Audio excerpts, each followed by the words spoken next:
¿Qué tal? ¿Cómo está? Bien, Lick, ¿y usted?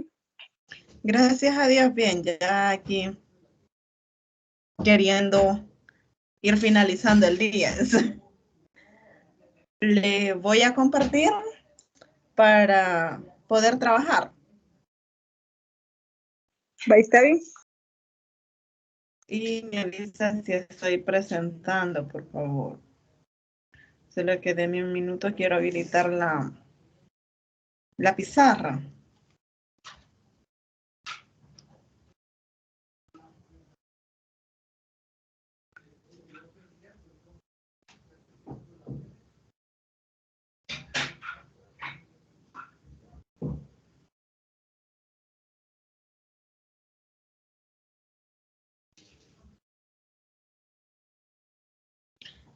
Hoy sí, me avisa por favor si estoy presentando. ¿Sí se ve? Bueno, vamos a realizar algunos ejercicios sobre lo que es los temas de la unidad número 1, lógica en los números reales. Y los ejercicios van en el mismo sentido de la clase de la tutoría, perdón, del día sábado. Entonces, lo mismo que estuvimos viendo la parte teórica, ahora la vamos a implementar en estos ejercicios. Darle la cordial bienvenida a esta tutoría de repaso que tuvo que haber sido previo a la tutoría número 1, pero por motivos que aún no estábamos inscritos, pues no se pudo dar y se ha tomado bien darle en esta semana esa tutoría para que ustedes no queden ahí que no se dio o algo no se comprende. Ya con eso van a estar listos para comenzar con las actividades que tengan con respecto a la unidad número 1. El día sábado nos quedamos con unos ejemplos que estábamos viendo. No sé si se recuerda que les anoté dos ejercicios que tenían que tratar de hacer. Uno era este.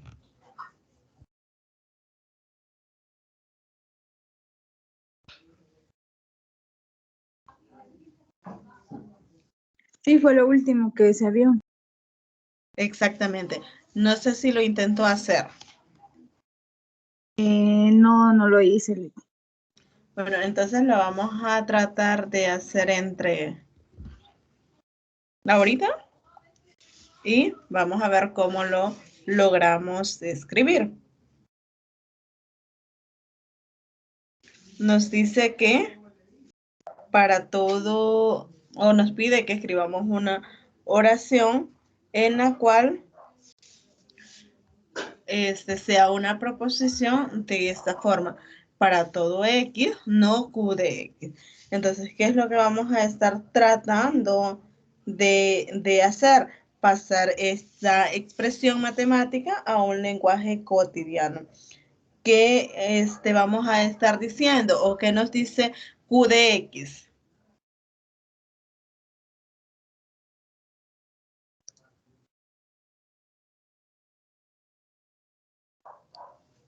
Q de X nos dice que X es un número primo. ¿Qué sería lo contrario a ello?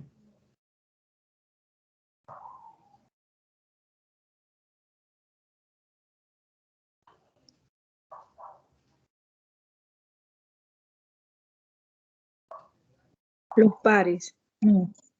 No, hay algo más aparte de los pares.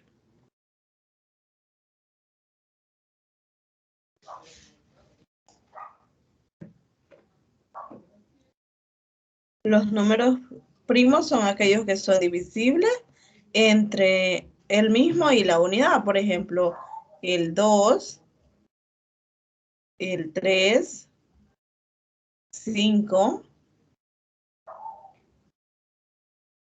7, 11, 13 y así sucesivamente. Entonces, ¿cuáles son ¿cuál sería no Q de X?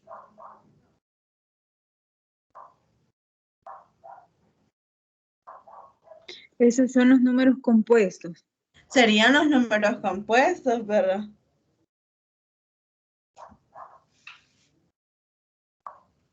Entonces, diríamos en este caso que todos los números enteros, porque recordemos que X representa los números enteros, entonces nos quedaría todos los números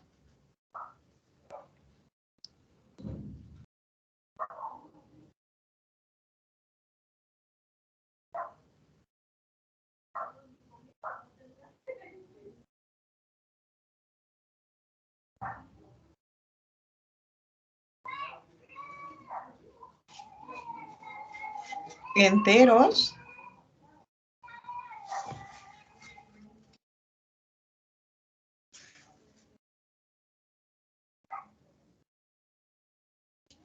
son compuestos.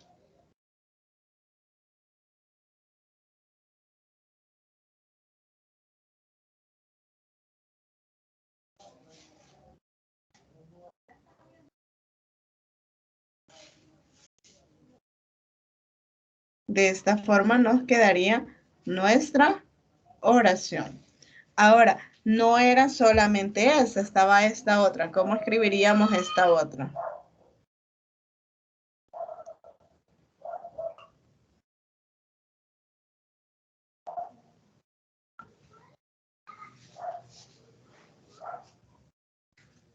Hola, buenas noches. Hola, buenas noches. Bienvenido, Oscar. Va a disculpar la demora, licenciada. Me estaba metiendo en el grupo 1. Por Dios. No hay problema. Ok. Para la próxima tutoría les voy a enviar el enlace al grupo de WhatsApp. De acuerdo. Muchas gracias. Bueno.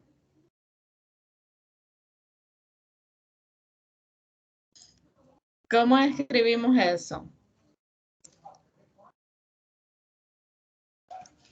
No existe X, Q de X. ¿Qué nos está queriendo decir?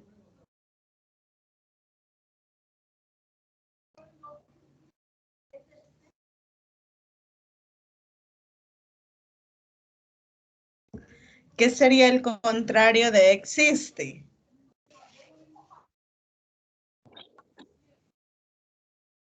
Porque con eso Que no existen. Con este recordemos que nos está diciendo existe un número entero que es primo. Pero si lo negamos, ¿qué estaríamos diciendo? Que no existen, entonces. No existen números enteros que sean primos, ¿verdad? Entonces, una forma de escribirla puede ser no existen números enteros primos.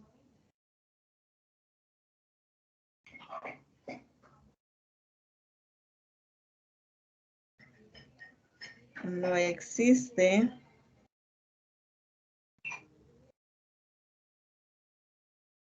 X entero. Perdón. No existen números enteros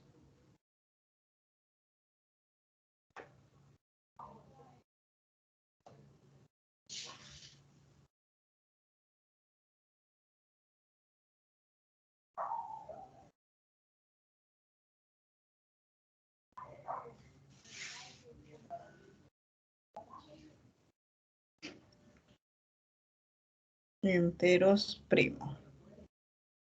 U otra opción podría ser, para no colocarle el no existe, podríamos decir ningún número entero es primo. Esa es otra opción de escribirlo. Ningún número entero es primo y no colocamos la palabra no existe. Entonces tenemos dos formas de escribirlo. Así en nuestro lenguaje común. Y otro lenguaje más formal sería decir ningún número entero es primo. Esas son las dos opciones para escribir esta parte. No sé si hay alguna consulta al respecto.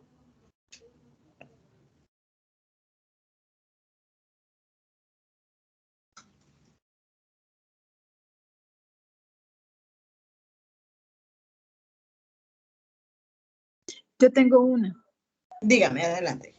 Siempre que se hablen de números primos, la connotación va a ser con la letra Q. Sí, lo puede denotar con esa letra.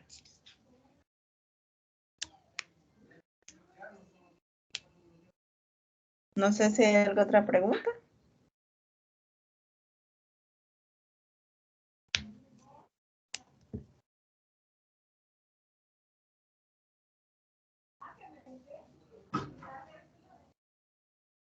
¿No? No, Lic. Bueno, entonces Por mi parte, no, licenciado. el siguiente es este. Nos pide que construyamos una tabla de verdad para determinar si la proposición que nos van a proporcionar es una tautología, es una contingencia o es una falacia. ¿Cuándo va a ser tautología? Cuando el resultado final, es decir, este resultado, nos dé solamente uno. Si nos da 1 y 0, va a ser una contingencia, y si nos da solamente 0, va a ser una falacia. Si nos da 1, sería tautología. Si nos da 1 y 0, vamos a tener una contingencia.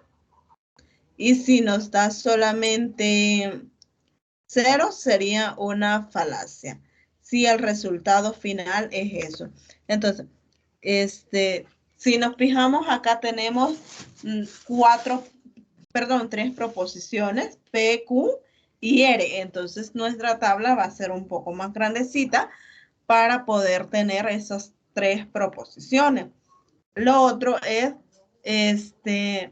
llevar un seguimiento cuando vamos a estar trabajando esta parte de las tablas.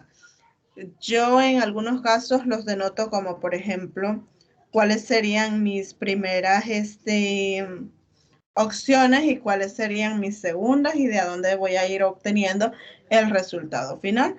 Por ejemplo, podríamos decir que nuestra primera operación vamos a estar haciendo esta y esta. Y se va a estar obteniendo de 1 y de 2. Y vamos a hacer una tercera operación que sería esta otra. Entonces, una vez tenemos ya todo, a le podemos poner y, le podemos poner que es la cuarta operación que hemos hecho. Y entonces esta implicación va a venir a salir, esta de acá, de la implicación, perdón, de la columna, digamos, 4 y la 3. A partir de ahí vamos a estar obteniendo el resultado. ¿Para qué hacer esto? Para saber cuál es el proceso para ir siguiendo y que no nos vayamos a confundir. Si ustedes tienen otra opción de cómo saber cuál hacen primero, cuál después, lo pueden hacer. En algunos casos yo lo manejo así para que no se confundan. Entonces vamos a trasladarnos a una pizarra virtual.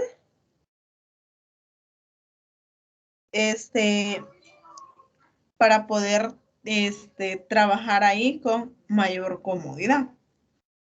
Les presento a continuación.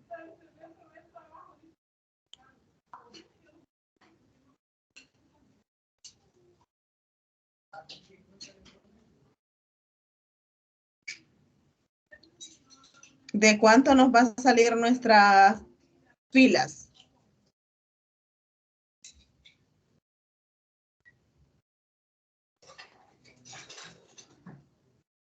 ¿De cuánto creen que nos va a salir?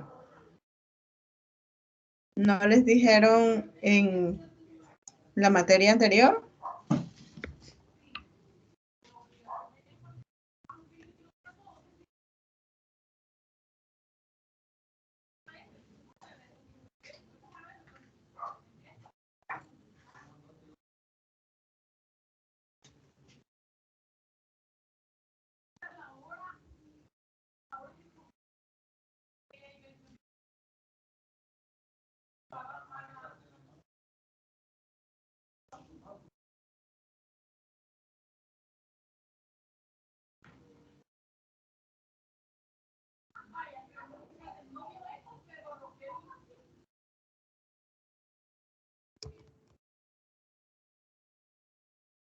Acá vamos a construir nuestra tabla.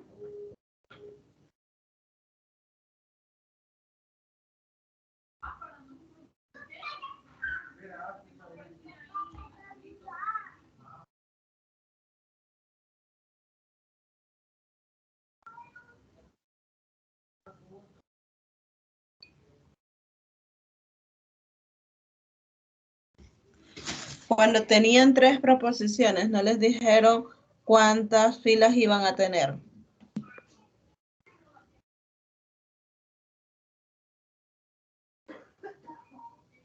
Hola. Muy buenas noches. Buenas noches.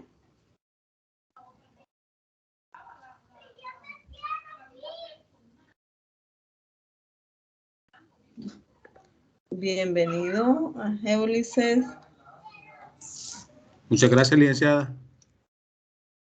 Estamos tratando de hacer una tabla. Ahorita voy a colocar cuál es la proposición que nos están dando.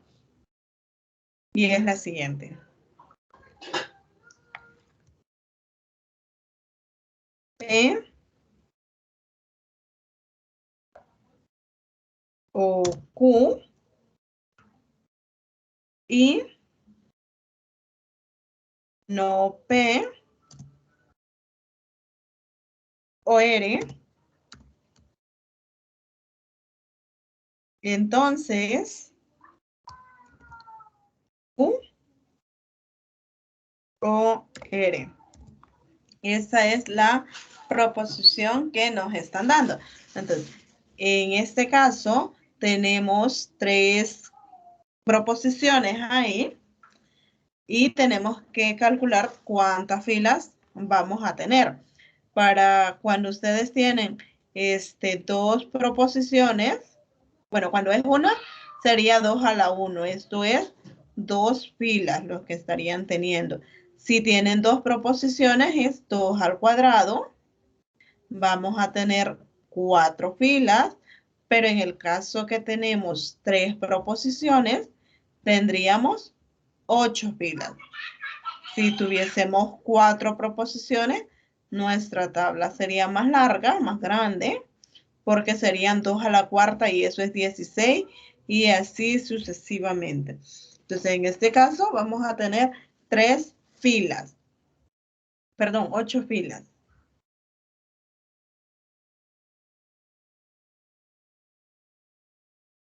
Y la primera acá sería P, Q,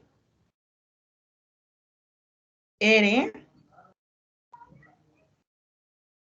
y aquí vamos a poner la negación de P.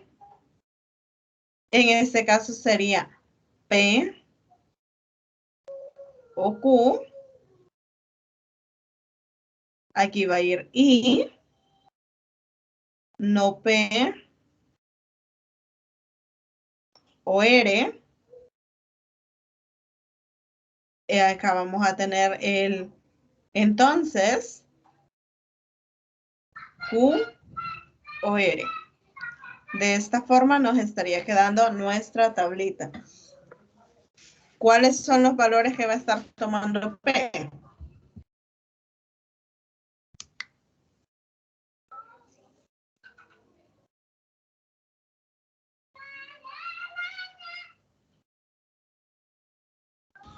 Los valores de la izquierda, licenciada.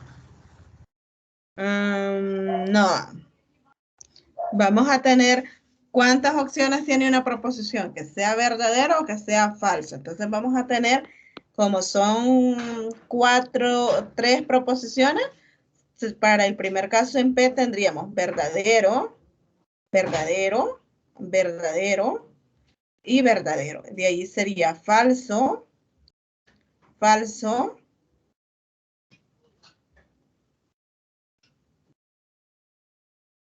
Y en el último, que nos quedaría falso y falso. Ahora, para Q vamos a tener verdadero, verdadero, falso, falso, verdadero, verdadero, falso y falso. Y para el R iríamos intercalado. Verdadero, falso, verdadero, falso, verdadero, falso, verdadero, falso. Ahora, ¿quién sería la negación de P? ¿Cómo nos quedaría?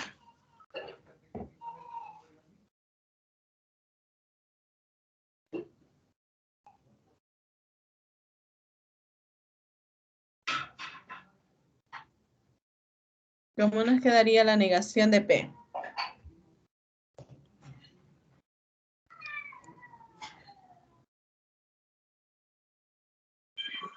Sería falso, falso, falso, falso, verdadero, verdadero, verdadero y verdadero. Exactamente. Ahora, P o Q, ¿cómo lo sacamos? ¿Cuándo el O va a ser falso?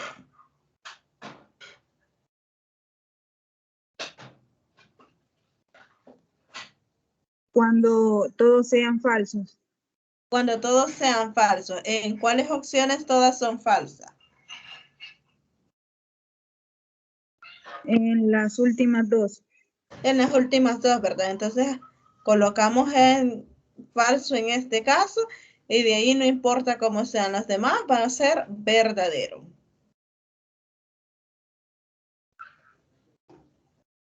Ahora, el no POR, ¿en qué casos va a ser falso? ¿O en qué filas estaría siendo falsa? Solo en la última. No. Ojo, estamos no P o R.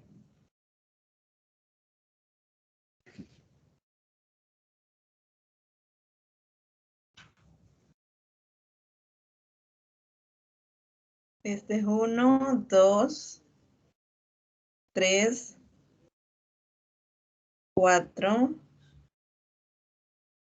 Por eso sería falso solo en la última fila, porque en las otras todas tienen un 1 o un 0. 5, 6, 7, 8 y 9. Esta la obtuvimos de 1 y 2. Esta la vamos a obtener de 3 y 4.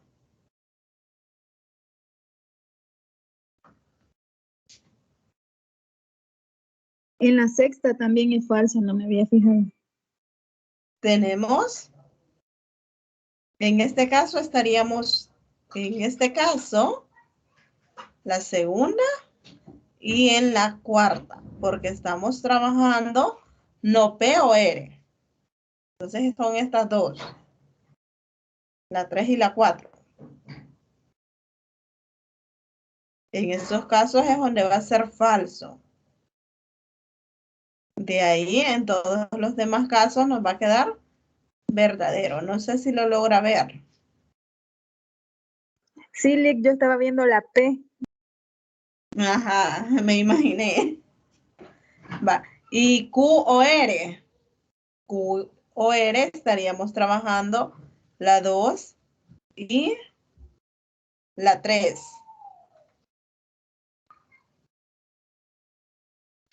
¿Dónde va a ser falso? En la cuarta y en la última. Exactamente.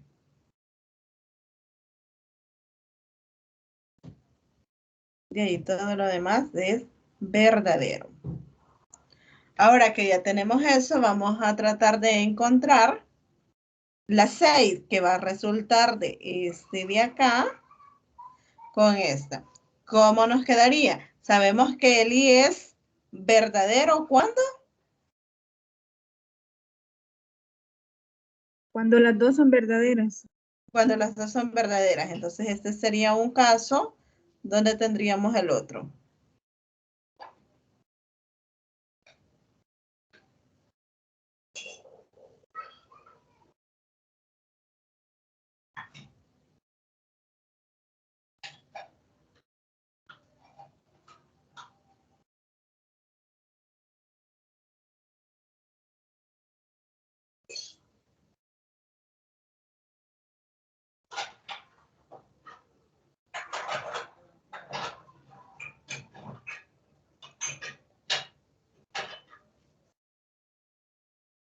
Aquí vamos a tener otro caso. ¿Y cuáles serían los otros?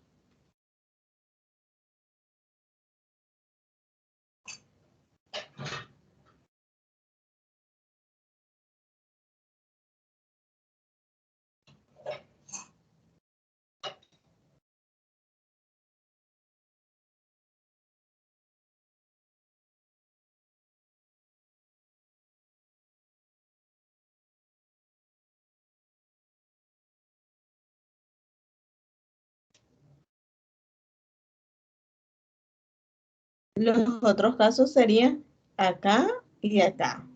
De ahí, en los siguientes vamos a tener 0 porque el I es verdadero cuando ambos son verdaderos.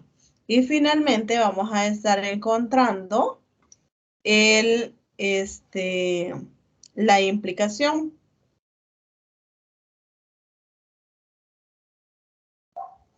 La implicación va a resultar de tener esta columna con esta de acá. Entonces, ¿cuándo la implicación va a ser verdadera? ¿O cuándo va a ser falsa, mejor dicho? ¿En qué caso la implicación es falsa?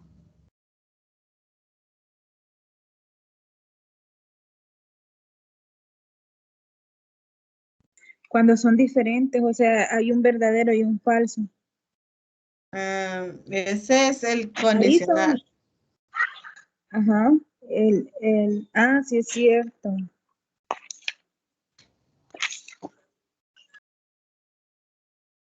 En la implicación es cuando el primero es verdadero y el segundo es falso. Es el único caso donde vamos a tener falso. De ahí todos los demás son verdaderos. ¿Será que vamos a analizar? Aquí tenemos verdadero, acá tenemos verdadero. Entonces, esto es verdadero. Este otro caso también es verdadero. Y este otro caso también, porque tenemos 1 y 1. Este otro también es verdadero. Y los demás casos no importa porque son 0. Entonces, esto va a ser verdadero. Y de esta forma ya probamos que toda esta columna que nosotros queríamos, que es nuestra respuesta final, sea una tautología. Una tautología es cuando en la columna que nosotros queremos, la columna final, vamos a tener solo unos. Una contingencia es cuando tenemos unos y ceros, y una falacia es cuando toda esa columna nos dé 0. Entonces esas son, o esa sería la solución para esa parte. No sé si hay alguna duda con eso.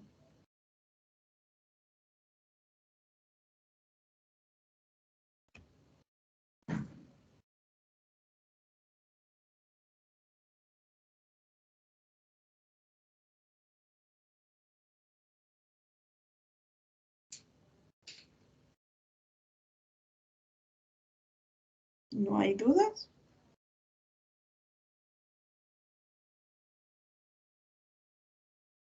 No, listo. Bueno, entonces Licenciada. vamos. Hola, dígame.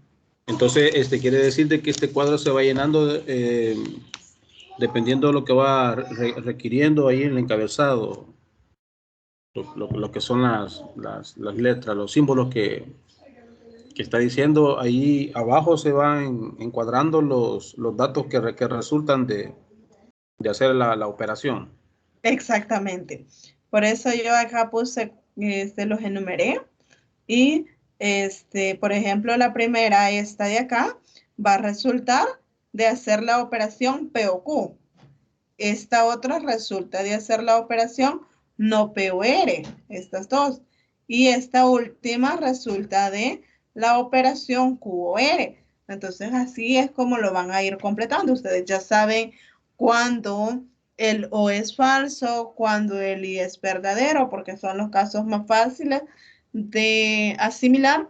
Y la implicación sabemos que es falsa únicamente cuando el antecedente es verdadero y el consecuente es falso.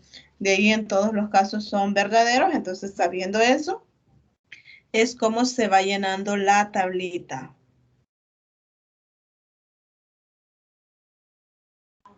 Ok, gracias. Bueno, vamos a hacer otro problemita.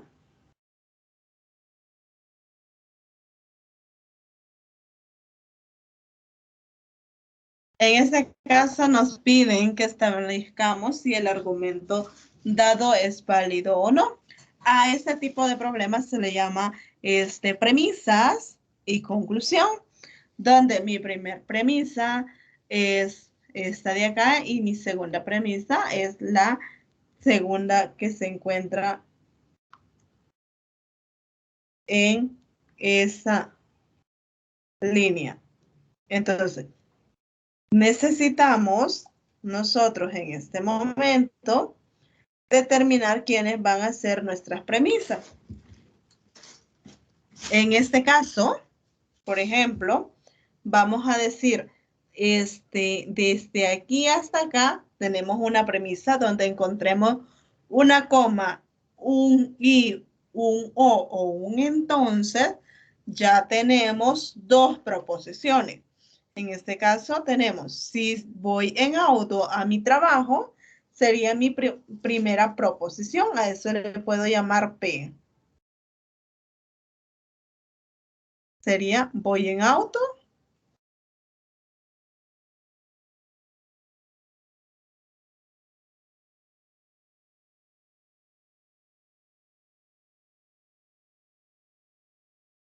a mi trabajo.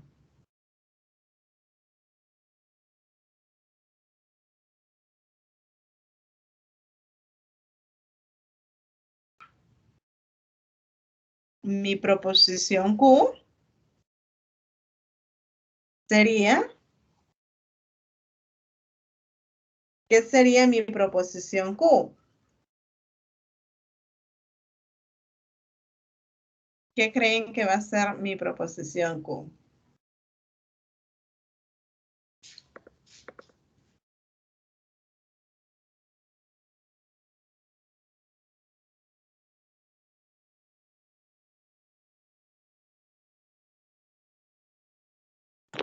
Sería llegar al trabajo o llegué al trabajo. Llega al trabajo. ¿Cómo va a estar llegando al trabajo? Va a estar llegando al trabajo cansado. Entonces, mi proposición Q sería, llego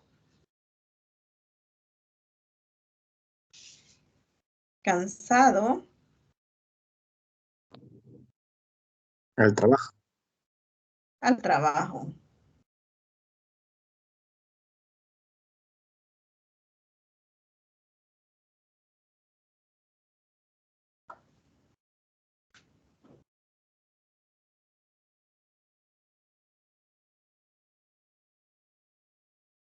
Una vez tenemos esas dos proposiciones, ¿cómo la podemos reescribir lo que tenemos anteriormente? Sería, si voy en auto a mi trabajo, es P, sí es o viene de Si P,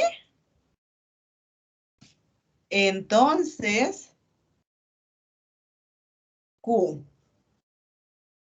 Entonces, por eso, cada vez que ustedes vean ese sí en alguna oración, sí y un entonces están teniendo una implicación.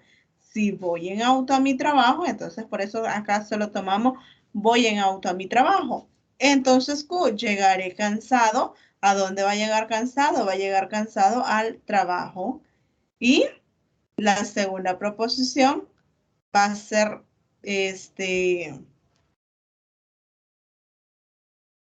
va a ser Q. Entonces, cuando nosotros tengamos este tipo de proposiciones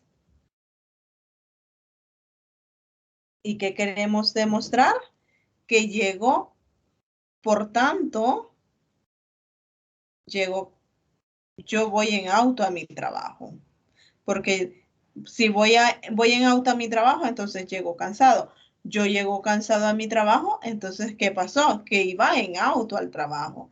Por lo tanto, P. Pero ¿cómo demostramos eso?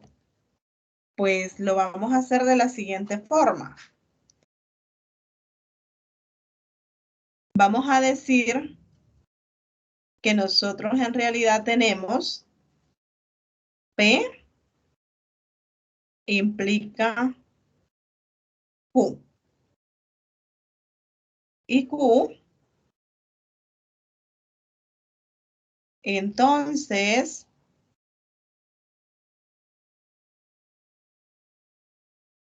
P.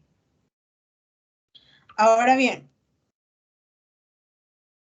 si nosotros tenemos que P implica Q y Q son verdaderas,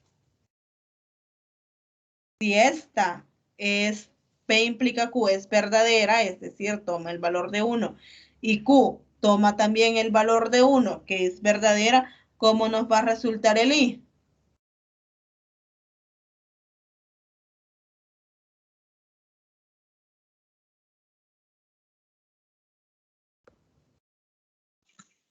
Verdadero.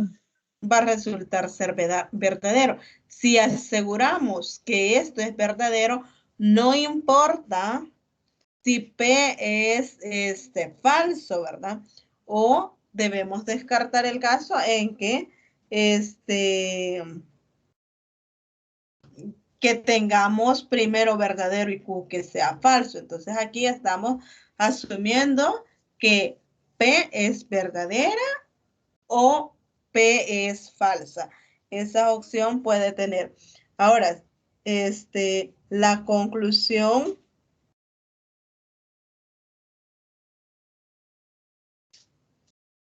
que vamos a tener de ello, ¿cuál va a ser? Si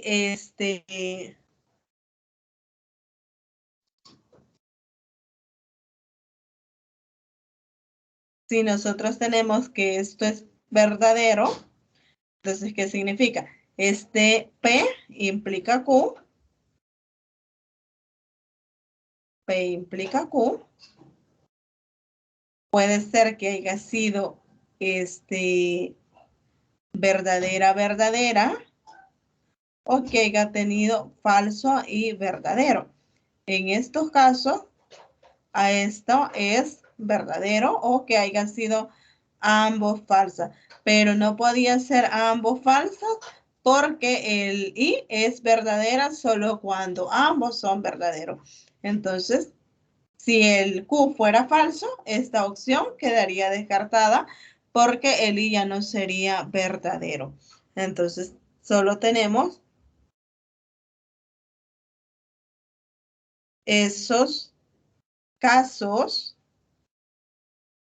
solo tenemos esos dos casos, que ambos hayan sido verdaderos o que el P sea falso y Q sea verdadero. Vamos a analizar el segundo caso porque con el primero no tiene caso analizarlo. ¿qué pasa si el primero es falso? Estamos diciendo que esta implicación va a ser falsa, asumiendo este caso. ¿Por qué asumimos este caso? Porque si asumimos que P y Q son verdaderas, entonces acá sí nos estaría dando que esa proposición es cierta. Pero ¿qué pasa si la parte izquierda es verdadera y la proposición P es falsa? Vamos a tener que eso es cierto en una implicación.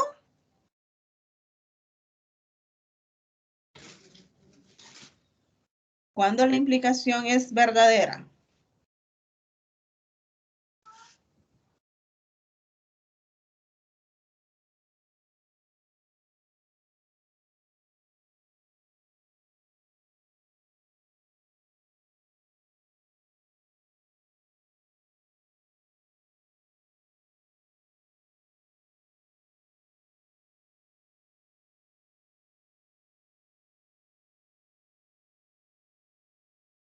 Vamos a tener que eso va a ser verdadero o falso.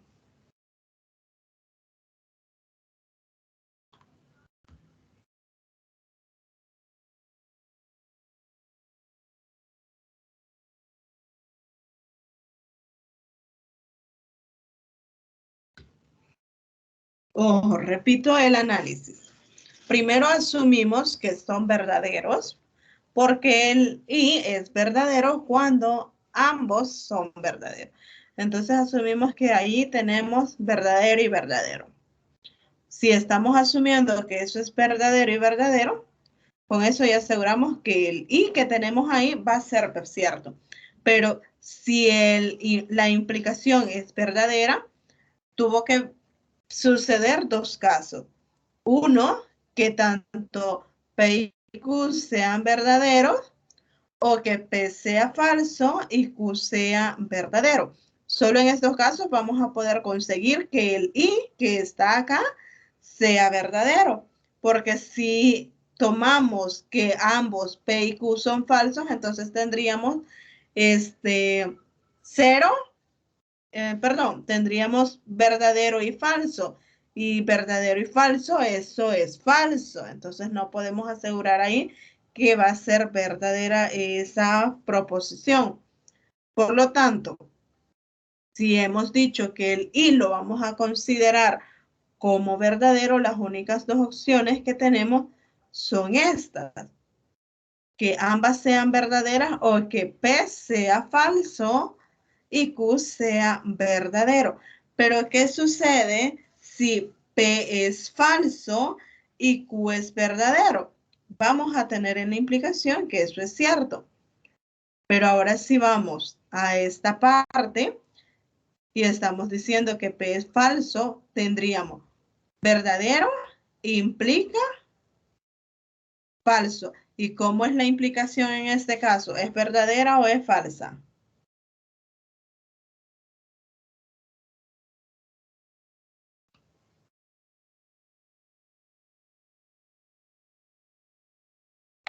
Es falsa. Es falsa, ¿verdad? ¿Por qué llegamos a que esto es falso? Porque nosotros asumimos que el antecedente era cierto. Y con eso llegamos a una contradicción, a que P no puede ser falsa, porque si P es falsa, entonces no se estaría cumpliendo lo que estamos diciendo. Por lo tanto, el argumento que a nosotros nos están dando no es válido. En el material que está publicado en plataforma hay ejemplos sobre estos y hay ejercicios, me parece. Entonces, traten ustedes de revisarlo, de resolverlo, porque más de alguno de estos puede venir en el parcial o en alguna tarea. Entonces, para que vayan trabajando en ello, sería bueno que vayan haciendo los ejercicios que están ahí y van a ir adquiriendo una mejor práctica. No sé si hay alguna duda con eso, chicos. No, por ahora no, licenciado. Bueno, entonces vamos a continuar. Nos dice, estas ya son de los métodos de demostración que mencionábamos en la tutoría y nos pide que demostremos que A está incluido en B, es una condición necesaria y suficiente para que A unido a B sea igual a B. ¿Qué nos está diciendo? Tenemos que probar que A incluido en B, sí, solo sí, eso que nos diga condición necesaria y suficiente es un bicondicional. Un sí, solo sí. A unido a B es igual a B. Esto es lo que nosotros debemos de demostrar en a continuación. Para ello me voy a pasar a la pizarra y trabajar desde allá.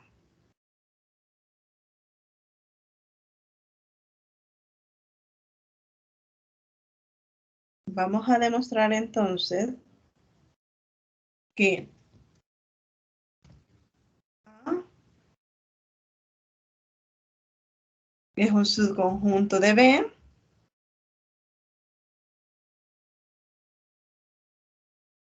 si solo si A unido a B es igual a B. Para esto, se trata de un sí, solo sí, entonces vamos a hacer dos partes. Estas pruebas que van con un bicondicional se hacen en dos partes. Una parte sería A es un subconjunto de B, entonces A unido a B es igual a B. Esa es la primera parte. Y la segunda parte va a ser que A unido a B es igual a B. Entonces, A va a ser un subconjunto de B. Esas son las dos partes que nosotros debemos de demostrar a continuación. ¿Cómo partiríamos? No sé si ustedes vieron algo de esto allá en Matemática para la Computación 1.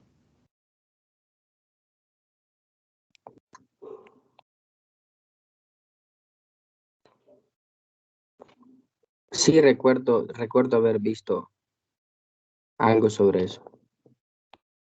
¿Se recuerda? Bueno, entonces vamos a partir de lo siguiente. Vamos a decir que A unido a B debe de ser un subconjunto de B, pero también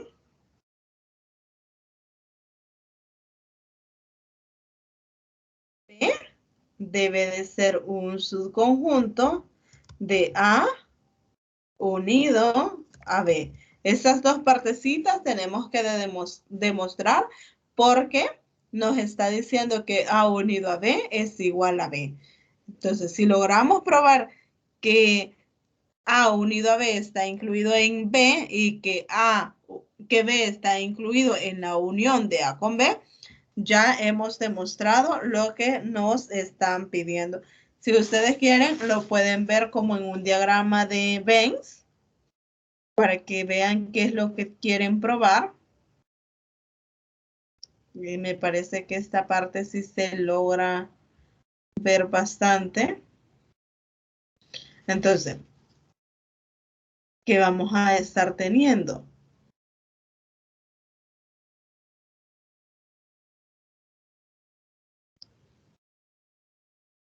Nos dice que A unido a B es un subconjunto de B. Pero para que eso suceda, ¿qué va a estar pasando? Si lo tenemos de esta forma, no vamos a tener un subconjunto. Tendríamos que tener algo como lo siguiente. Por lo que nos están dando ahí, tendríamos que tener nosotros lo siguiente. Esto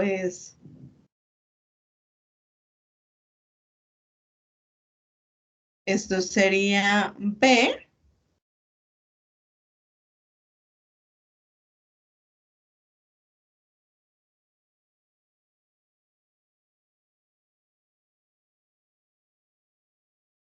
Y esto sería A. Entonces, una vez tenemos eso, esto es B y esto es A. Entonces, A unido a B sí va a ser todo lo que es B, porque la unión es la unión de todo lo que tenemos, todo lo que está en A como lo que está en B. Ahí sí estaríamos diciendo que A unido a B es igual a B. Entonces, para ello necesitamos nosotros demostrar que la unión es un subconjunto de B y que B es un subconjunto de la unión. Es decir, que A unido a B es nada más el conjunto B. Y para ello nos vamos a auxiliar de lo siguiente.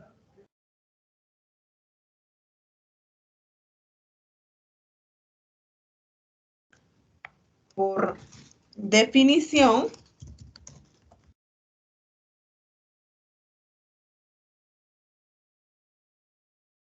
B va a ser un subconjunto de la unión.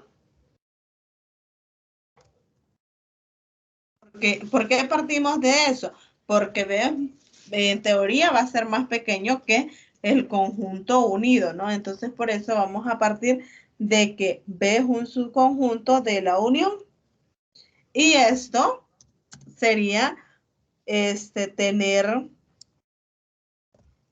tenemos un X que va a estar perteneciendo a A unido a B. Y si eso es cierto, esto implica que X pertenece a A y, o X va a pertenecer a B. Entonces, como tenemos que X pertenece a A o X pertenece a B, pero por hipótesis, porque partimos de esto, tenemos que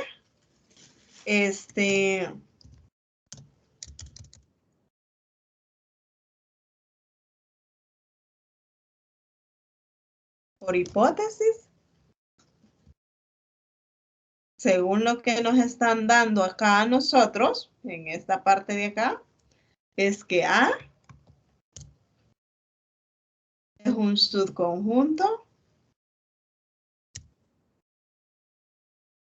de B. Por tenerlo así, ¿qué vamos a estar teniendo? Vamos a decir que todo elemento que nosotros tengamos en A está también en B. Todo elemento de A está también en B. Y de esa forma ya tenemos nuestra primera parte. Es decir, que A concluye que A unido a B, un subconjunto de B. Eso es lo que vamos a tener como definición. Entonces, ya tenemos que esta implicación es cierta y ya vimos esta otra parte de esa igualdad y acá hicimos uso de lo que era la hipótesis que nos estaban dando. Con eso ya demostramos, digamos que si A es un subconjunto de B, entonces la unión de A con B va a ser igual a B. Eso por una parte. Ahora vamos a partir de la otra implicación. que si A unido a B es igual a B, entonces A va a ser un subconjunto de B. ¿Qué vamos a hacer?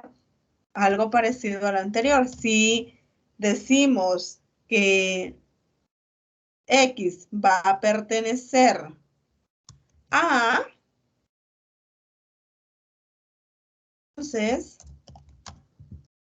X va a pertenecer a A unido a B. Recordemos que la unión nos dice que son todos aquellos elementos que están en un conjunto y en el otro. Entonces, si X está en A, también va a estar en la unión. Por hipótesis,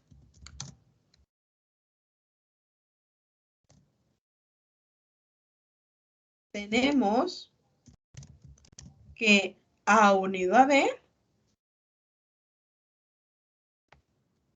es igual a B.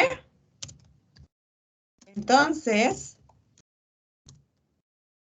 si estamos diciendo que X pertenece a la unión, no nos queda de otra que decir que X va a pertenecer a B. Y de esta forma hemos concluido que A es un subconjunto de B. Esas son las dos partes que se deben de hacer en la demostración. Me imagino que los dormí. No, para nada, Liz. Para nada, Liz. Vaya, la idea en estas demostraciones más que todo va así hablada. He tratado de hacerla más palmada ahí en la pizarra para que vayan siguiendo la idea. Pero estas demostraciones son casi todas habladas. Así como una demostración que vamos a ver allá cuando estemos estudiando el principio del palomar, que ahí todo es habladito. Pero esa es la idea. Por eso yo les dije, ¿se recuerdan de allá de matemática para la computación 1? Ahí me parece que se da esta parte de conjunto, allá como por el área, la unidad número 5 o 6 que se estudia, se está viendo esta parte y se hace un poco el énfasis en esta parte de cómo son o cómo se representa esto, que tenga un conjunto y la unión de ellos. No sé si tienen alguna duda con esto, chicos. Entonces, la conclusión, licenciada, ¿cómo se leyera? O cómo se lee en este caso, X pertenece a B y ya incluido a B. En esta parte, o ya toda. Donde dice entonces. Entonces X pertenece a... Bueno, aquí partimos que si X pertenece a A, entonces X va a pertenecer a A unido con B o a la unión de A y B. Luego, por hipótesis, nosotros sabemos que A unido a B es igual al conjunto B. Entonces vamos a tener, o no nos queda de otra, que X va a pertenecer a B. Y si eso es así, por lo tanto, tenemos que A, partimos de que X pertenecía a A y llegamos a que X pertenece a B, no queda de otra a que A está incluido en el conjunto B. Y de esta forma ya se ha dado solución a esta parte. Que si A es un subconjunto de B, sí, solo sí, la unión de ellos es igual al conjunto B. Ok, gracias.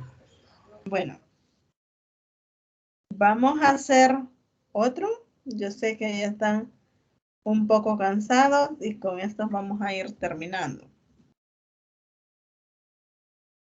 Nos dice el siguiente. Demuestra que si X es un número racional y Y es un número irracional, entonces X más Y, la suma de esos dos números, va a ser irracional. Eso es lo que nos está pidiendo En este caso, bueno, en el primero era un método directo. En este segundo vamos a hacerlo por contradicción y vamos a partir de lo siguiente. Les voy a poner acá para que no se me vayan a confundir. Método directo. Ahorita vamos a trabajar con un método por contradicción.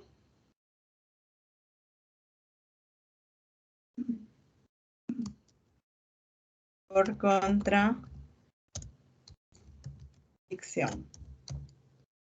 En este caso nos está pidiendo que si X es racional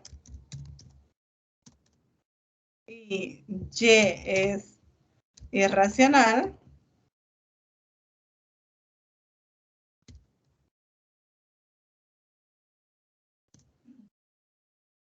entonces X más Y es irracional. Eso es lo que nos está pidiendo. Y para ello vamos a partir de hacer una prueba por contradicción. ¿Por qué por contradicción? Porque nos va a resultar más fácil que intentar hacer una prueba de forma directa. Porque si lo hacemos de forma directa, tendríamos que estar diciendo o de qué partimos, X es racional y Y es irracional. Entonces tenemos que probar que la suma es irracional, pero no vamos a poder, no vamos a poder partir de algo, o no vamos a poder llegar a demostrar que en efecto esto es irracional. Porque, por ejemplo, si ustedes tienen medios más la raíz cuadrada de 3, por ejemplo, ¿cómo demuestran ustedes que esto es irracional?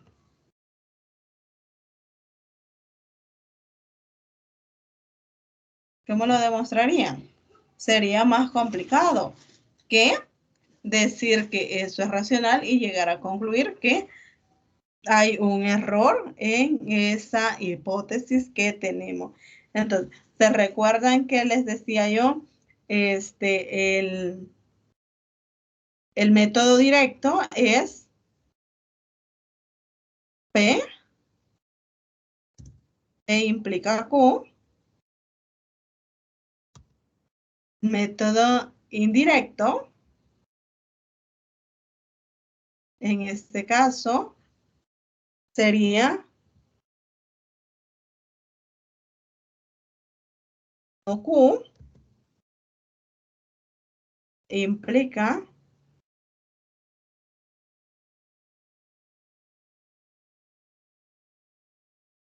P, no P. Entonces, vamos a tratar de hacer eso, de usar la contrapositiva. Es decir, no Q implica no P. ¿Cómo formularíamos entonces la prueba?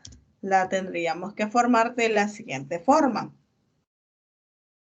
Supongamos, o si X más Y es racional,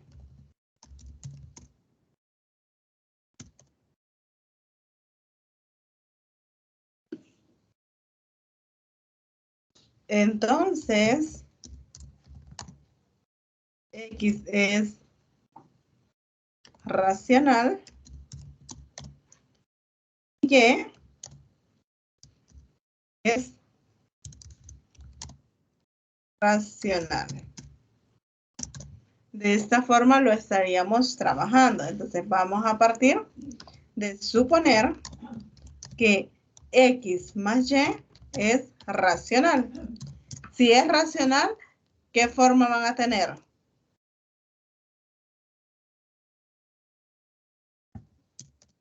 ¿Qué forma tienen los racionales?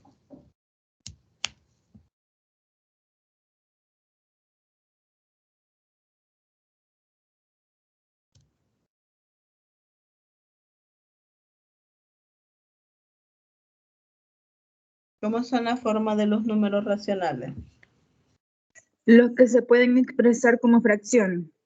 Los que se pueden expresar como fracciones, digamos A sobre B, donde A y B deben de ser números enteros. Entonces eso sería lo que vamos a estar haciendo. Pero, ¿qué tenemos nosotros por hipótesis? Por hipótesis del problema en sí, tenemos que X es racional. Y es racional, entonces debemos de tener que X tiene la forma de un M sobre N, ¿no? Si estamos diciendo que X es racional. Esto siempre con M y N que van a estar perteneciendo a los enteros.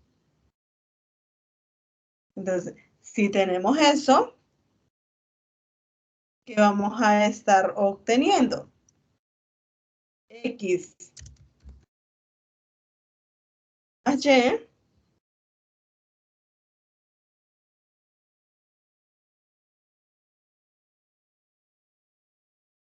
va a ser, como queremos ver que esa suma sea irracional, entonces vamos a hacer X más Y menos X debe de ser igual a ¿quién? A. ¿Quién era X más Y? Era A sobre B. Menos ¿quién es X? Porque lo que vamos a buscar es demostrar que Y es irracional. Eso es lo que queremos. Para ello, ¿cómo lo hacemos? Sumamos X más Y menos X. Con esto vamos a estar obteniendo nada más el valor de X. X y X tienen signos contrarios. Entonces, menos M sobre N. Pero, ¿cómo trabajamos esta resta de fracciones? Aquí nos queda X más Y menos X, nos queda nada más Y. ¿Cómo trabajamos esta resta de fracciones?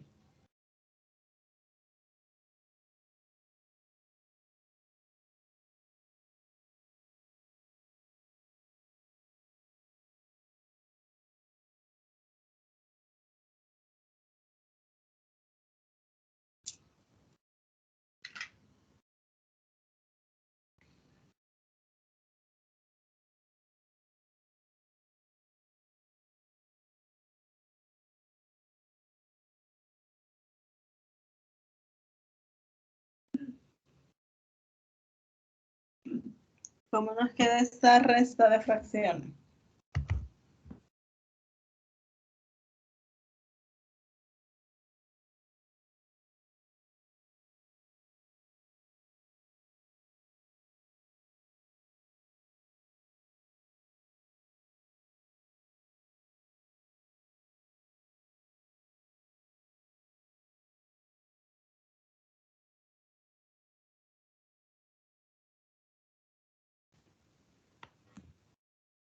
Hola.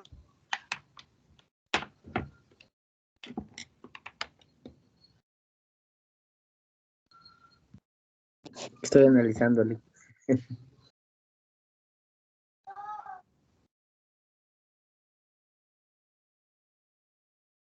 Pues ahí solo, me supongo que solo se Ok. eliminan las T y queda lo mismo que está al lado derecho. No, vamos a multiplicar de forma cruzada.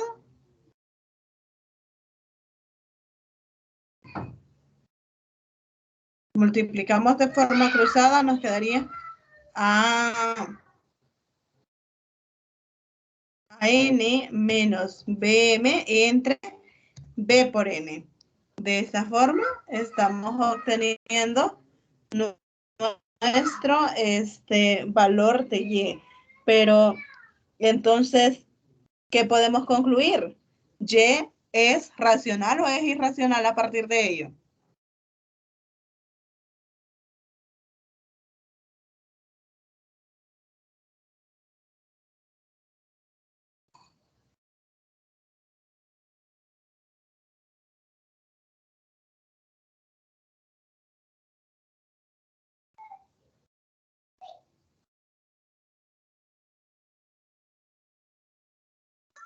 Es racional.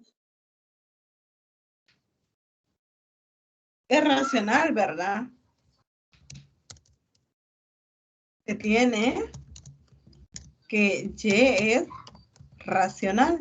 ¿Y cómo habíamos dicho que era por hipótesis?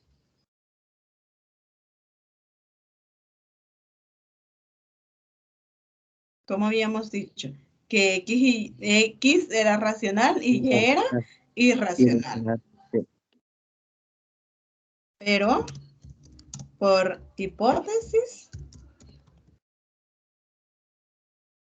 se tiene que Y es irracional. De ahí resulta una contradicción. Esto lo estaba pensando en la contrapositiva, que es el otro método que se trabaja. En el caso de la contradicción, me van a disculpar, es P implica no cum. Es decir, yo tomo la misma hipótesis si X es racional y Y es irracional,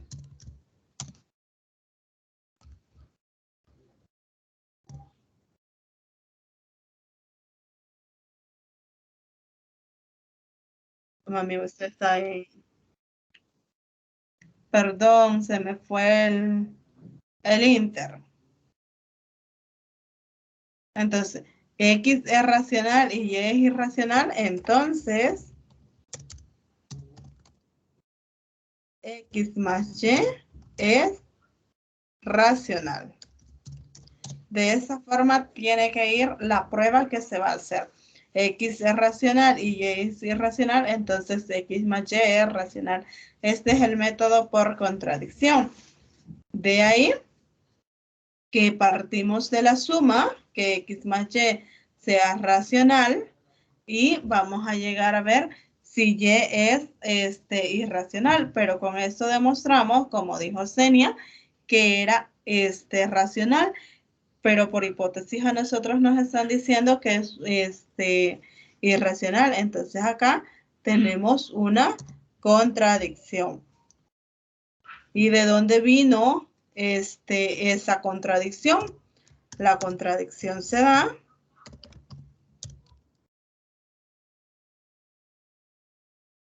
porque se supuso que X más Y es racional. Entonces, cuando ustedes quieran hacer una prueba por contradicción, dejan tal cual están las hipótesis y niegan lo que es la conclusión. Si llegan a que eso es cierto, entonces la prueba que hicieron en alguna parte se han de haber equivocado porque deben de llegar siempre a una contradicción como este caso, que mantenemos la hipótesis de que Y es irracional y llegamos a concluir que Y es racional a través del proceso que hemos hecho. Ya con eso se hace la demostración y como conclusión, pues diríamos que X es racional y Y es irracional, entonces la suma de ellos va a ser irracional. Nunca puede ser racional esa suma. Esa sería la conclusión que estaríamos efectuando en este caso. No sé si hay alguna duda con esto. Por el momento no, licenciada. Vamos a hacer el último y nos dice lo siguiente.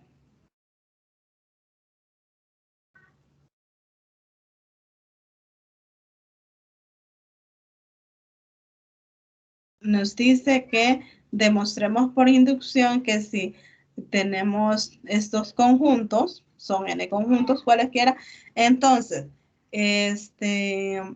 ¿cómo le llamaban ustedes a esta barrita allá en matemática para la computación 1?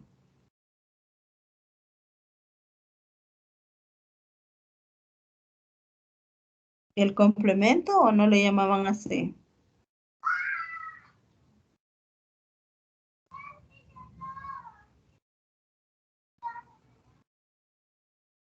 Se refiere a las barritas que están como arriba. ¿Sí? No, Esta no, la verdad no, eso sí no me acuerdo haberlo visto. Menos yo no. no. Es que el problema con las tutorías de matemática del ciclo pasado es que casi no nos dieron. Ah, bueno. Bueno, entonces les comento. Cuando nosotros tenemos un conjunto, por ejemplo, A, que por ejemplo el conjunto de los números pares, 2, 4 y así sucesivamente hasta que lleguemos al último número par que no sabemos cuál va a ser. Ese es el conjunto A. El complemento de ese conjunto A lo podemos denotar de esta forma, lo podemos denotar de esta otra forma como una derivada o lo podemos denotar como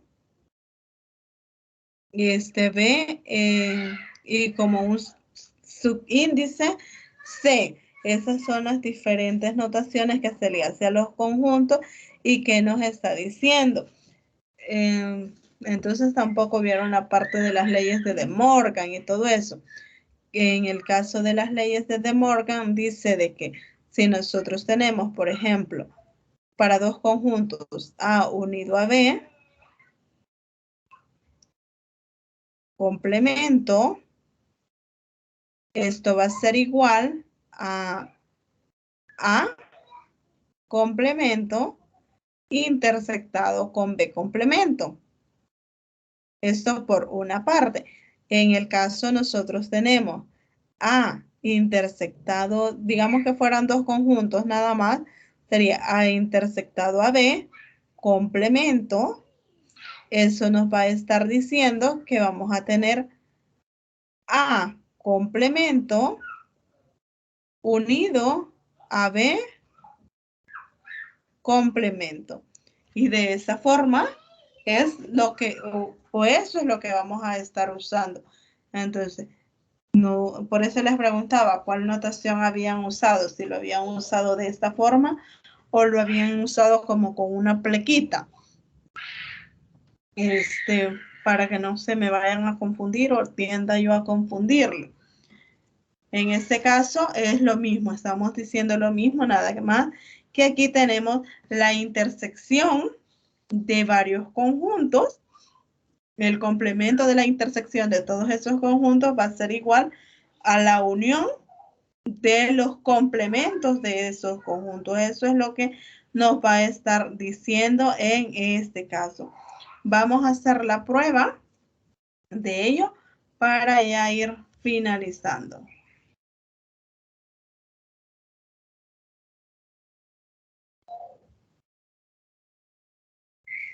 Como nos está pidiendo que sea una prueba por inducción, sería, vamos a tenerlos a sub 1, a sub 2, hasta llegar a un a sub n, ¿Y qué nos está pidiendo demostrar? Que la unión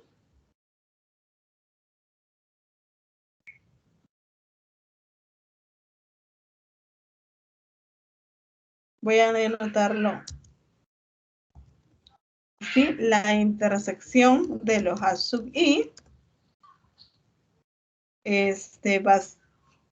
complemento va a ser igual a la unión de los A sub I complemento. Eso es lo que nos está pidiendo que demostremos. Como lo vamos a hacer por inducción, se recuerdan que les mencioné que en el caso de una prueba por inducción, primero se hace el caso base, entonces vamos a partir de ahí, el caso base. ¿Cuál va a ser mi caso base? El caso en que tengamos nada más dos conjuntos. Sería A1 intersectado con A2 complemento, es lo que les mencionaba, por las leyes de De Morgan, se tiene que A1' unido a A2'. Eso es nuestro caso base. Ahora, voy a indicar acá que es por las leyes de Morgan. Luego, nuestro segundo paso es la hipótesis inductiva. En el caso de la hipótesis inductiva, ¿qué vamos a tener? Vamos a tener esto mismo, pero ahora lo voy a hacer acá abajo para explicarlo.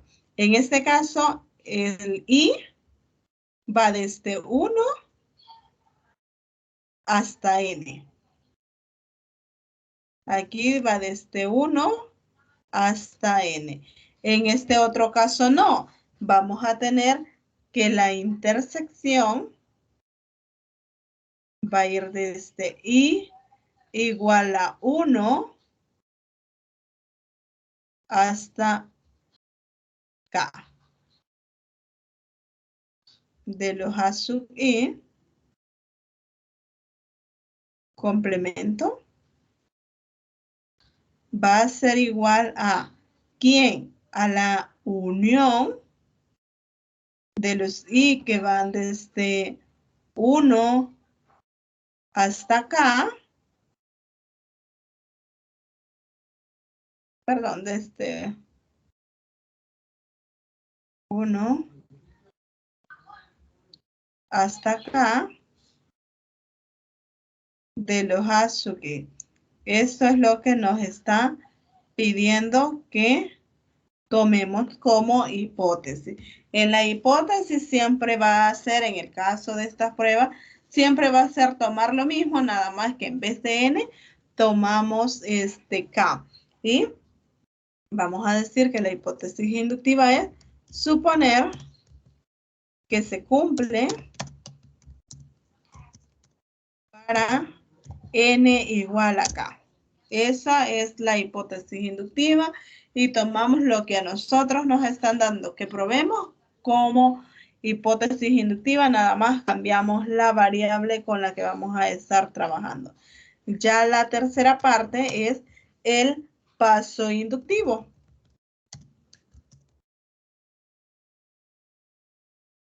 En el paso inductivo, ¿qué vamos a hacer?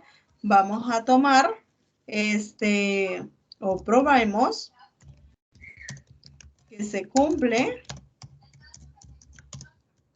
para el siguiente de K.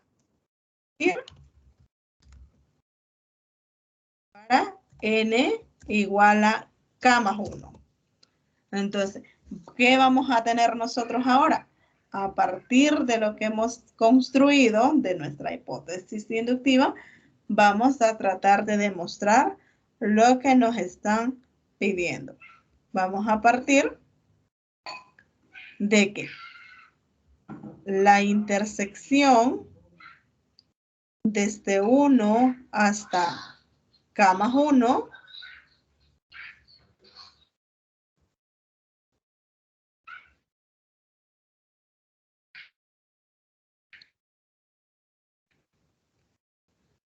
de los A igual a 1 complemento va a ser igual a la unión de I igual a 1 hasta acá de los A sub I complemento. Aquí casi no se ve. Entonces, hasta acá más 1, perdón. Entonces, eso es lo que nosotros queremos probar en este momento. ¿Cómo vamos a hacer la prueba? Vamos a partir de esto para probarlo. Sería la intersección desde I igual a 1 hasta K más 1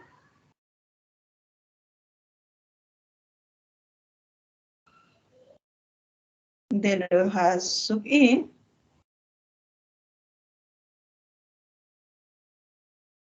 prima va a ser igual a tener la intersección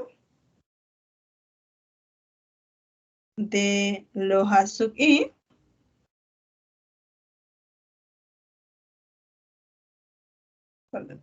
la intersección que va desde I igual a 1 hasta acá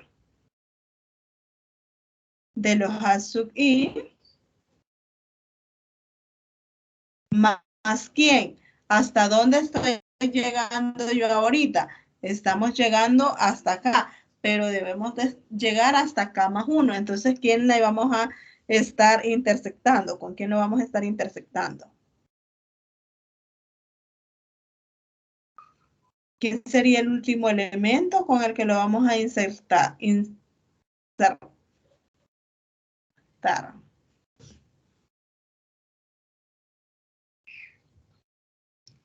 Si yo estoy llegando hasta acá, ¿quién continúa?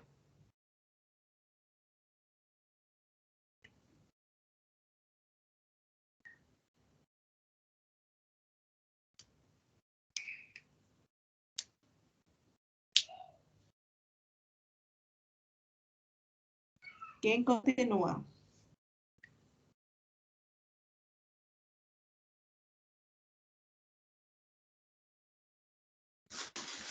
Supónganse que yo tuviera la intersección de I igual a 1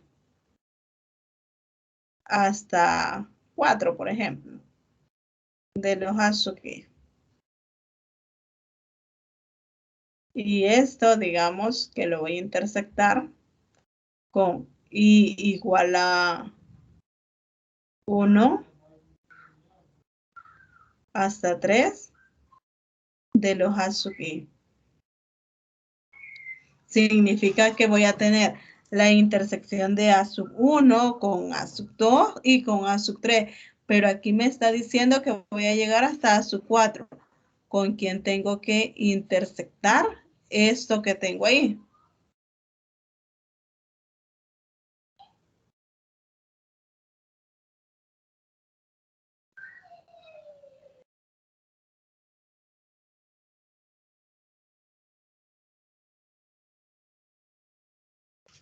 ¿Con quién tendría que insertar eso? Sería con los dos que faltan, ¿no? 2 y 1. Sería con el que falta, ¿verdad? Solo que me voy a tener que pasar a la parte de la presentación. Ahí van a disculpar, pero me está fallando el internet. Entonces sería, voy a continuar de donde lo paramos. La intersección de I igual a 1 hasta K más 1.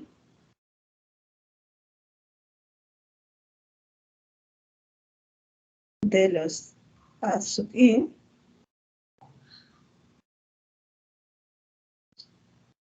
Complemento, esto decíamos que es la intersección desde I igual a 1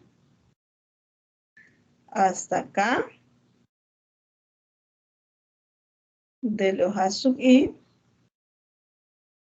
intersectado con, en este caso sería el último que falta, que sería K más 1.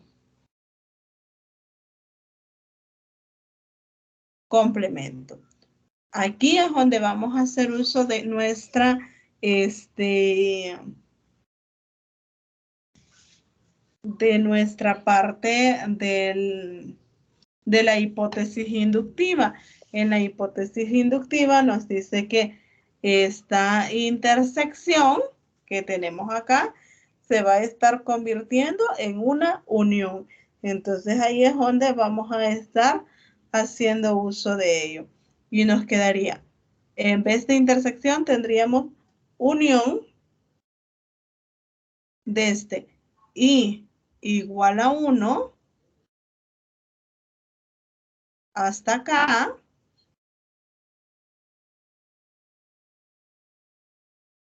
de los A sub I complemento, esto por la ley de De Morgan, unido a sub K más 1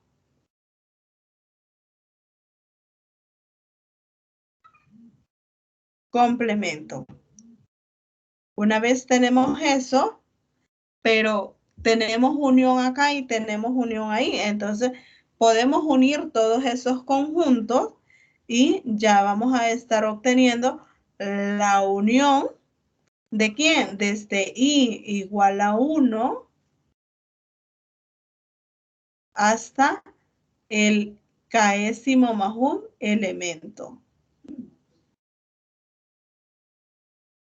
de los A sub I complemento. Entonces, como pueden ver, pasamos de tener intersección a tener unión en base a lo que es la hipótesis inductiva.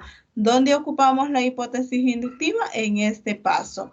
De acá para acá utilizamos esta parte de la hipótesis inductiva.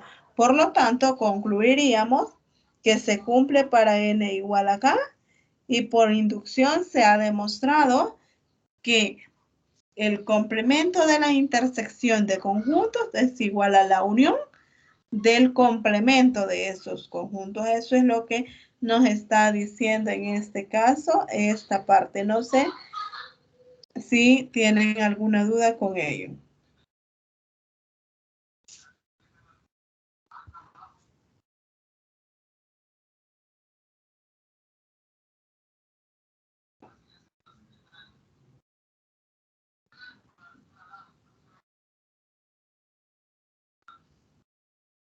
¿Hay alguna consulta?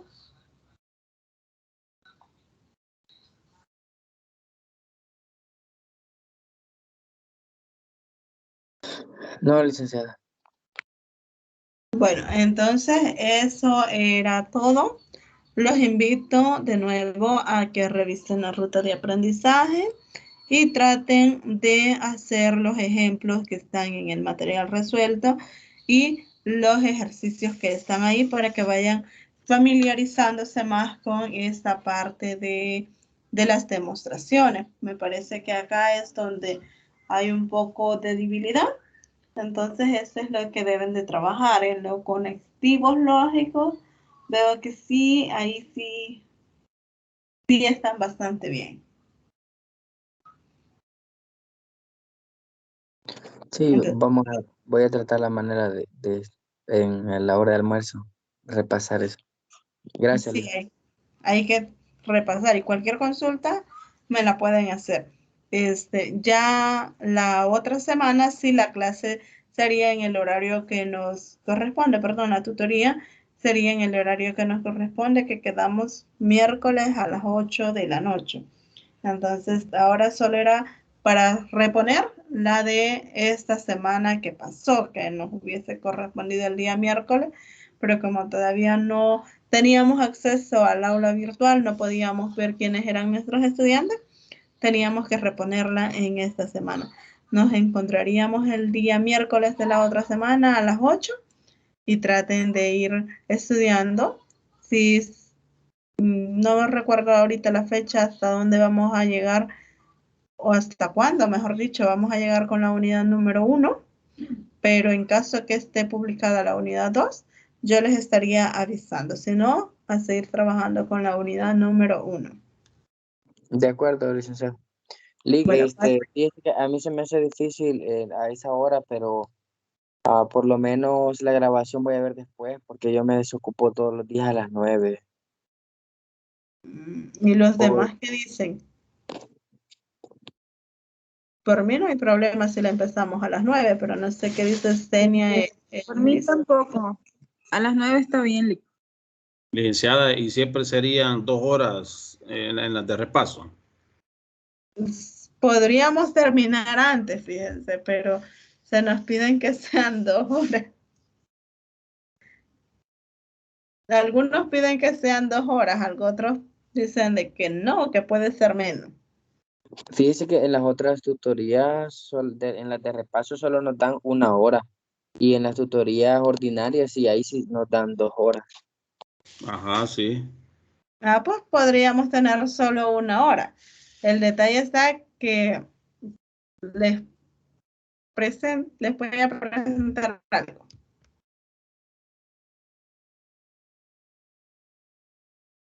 Permítanme. Lo quiero buscar.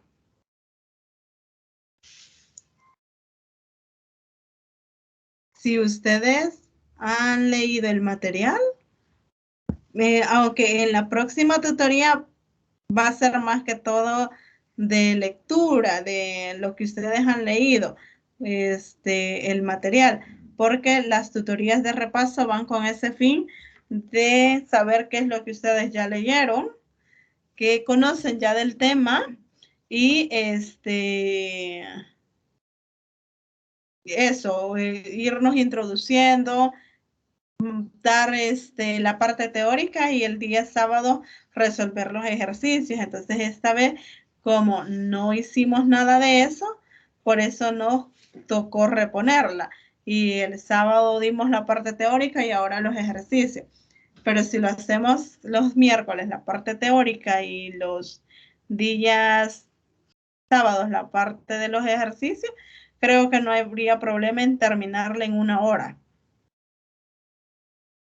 Porque estas son, no es de seguirla al hilo, pero sí esta es la agenda con la que nosotros trabajamos, miren. En el caso que iba a ser para la tutoría de repaso, era esto, lo que hicimos el día sábado. Ya para, ¿hola? El día sábado, le digo, ajá, sí. Ajá, eso es lo que hicimos el día sábado, ya para, nos correspondía haber hecho eso, y el sábado tendríamos que haber hecho esta parte de los ejercicios. Acá sí es necesario estar las 2 horas, pero si ustedes gustan, podemos de 9 a 10 la tutoría y traten de leer para avanzar lo más que se pueda. Sí, me parece perfecto, a excepción de los miércoles que sí tengamos un poquito de material, ¿verdad? En el caso de su persona, licenciada, si hay temas que tocar, pues ni modo, ¿verdad?